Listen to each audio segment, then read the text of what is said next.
बेटी बददिल होकर मैके आ गई। बाप ने कहा, तुम्हारे हाथ का खाना खाए बहुत दिन हो गए हैं। आज मेरे लिए एक अंडा और एक आलू उबाल दो,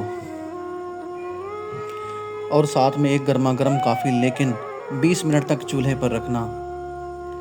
जब सब कुछ तैयार हो गया तो कहा, आलू चेक कर लो, ठीक से गल कर नरम हो गया है।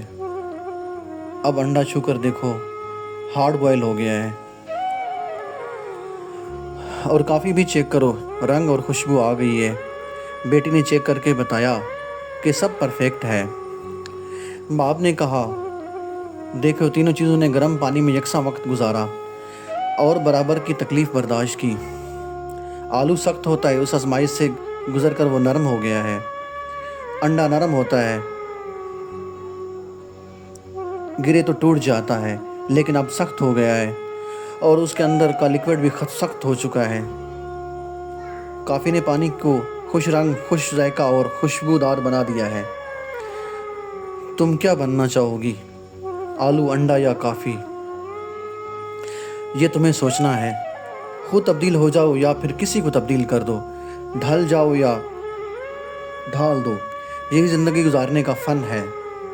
सीखना, अपनाना, तब्दील होना, तब्दील करना, ढलना और ढल जाना, ये उसी वक्त मुमकिन है जब निबाह करने का अज़्म हो कि कम हिम्मत मंजिल तक नहीं पहुँचते, रास्ते ही में हलाक हो जाते हैं। बेटी बददिल होकर मैके आ गई। बाप ने कहा, तुम्हारे हाथ का खाना खाए बहुत दिन हो गए हैं। आज मेरे लिए एक अंडा और एक आलू उबाल दो, और साथ में एक गर्मा गर्म कॉफ़ी, लेकिन 20 मिनट तक चूल्हे पर रखना। जब सब कुछ तैयार हो गया तो कहा, आलू चेक कर लो, ठीक से गल कर नरम हो गया है। अब अंडा छू कर देखो, हार्ड बॉयल हो गया है। और कॉफ़ी भी चेक करो, रंग और खुशबू आ गई है। बेटी ने चेक करके बताया कि सब परफेक्ट है। बाप ने कहा, देखो, तीनों चीज़ों ने गर्म पानी में यकसा वक्त गुजारा और बराबर की तकलीफ़ बर्दाश्त की। आलू सख्त होता है, उस आजमाइश से गुजर कर वो नरम हो गया है। अंडा नरम होता है, गिरे तो टूट जाता है, लेकिन अब सख्त हो गया है और उसके अंदर का लिक्विड भी सख्त हो चुका है।